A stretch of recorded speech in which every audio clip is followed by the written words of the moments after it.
I have a partner with 2 young kids and 3 older boys from a previous relationship. They've been great support through this process, and I'm going to be relying on them in the near future again. 10 years ago I was diagnosed with multiple myeloma. It's been an interesting journey. I've relapsed 12 months ago.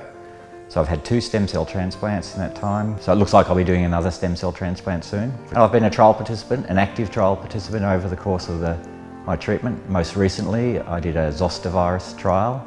It's a double-blind trial, so I don't actually know if I received the actually attenuated virus. My first trial was for a stem cell mobilising factor called mosable.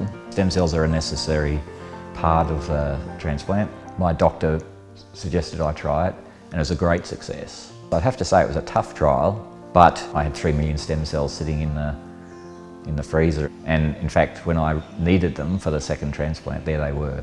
What it did, I think, is it sort of set me on the course saying, okay, you know, trials can produce good results. So then I became probably much more engaged in the trial process. When I became much better after the transplant, I had this period of about 7 years of pretty good health. In that period, when I was no longer so much absorbed in my own welfare, I started thinking, well, okay, how can I engage and participate in the cancer community? I was a committee member on the Myeloma Foundation. I got involved in peer support and cancer council, and they're all rewarding things, but probably the thing that has been the most rewarding really is being involved in trials. Then I started realising that actually talking to people about my concerns and engaging and inviting other people into the process, I suddenly realised actually cancer is a bit of a team sport. It's not actually an individual sport, and the more you can involve people in your care, actually the easier it is. Sharing your fears and concerns, it shares the load. The staff that were looking after us, they would greet you with sort of open arms, and the doctors the same, and so you're getting the best possible health care while you're there. And even that I discovered was a huge advantage, because you're getting like a second opinion for free. It's actually not a bad idea to get a slightly different view. On a couple of occasions that's been quite valuable to me.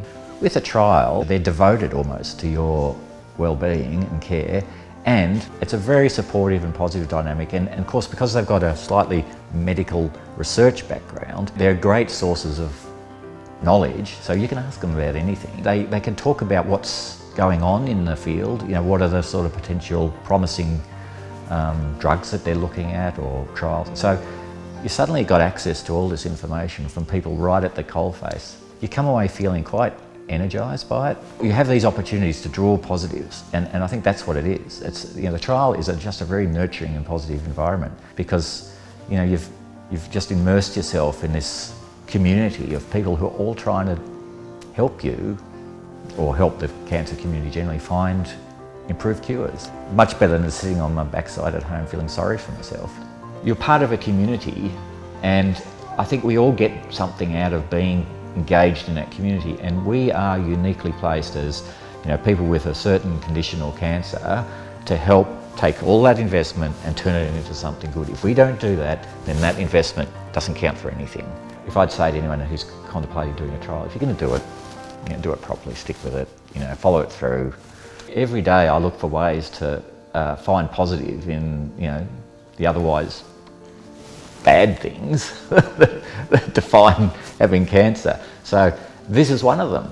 I think some of the best times or the best experiences I've had have actually been involved in trials. You come away feeling, well, I feel good about that.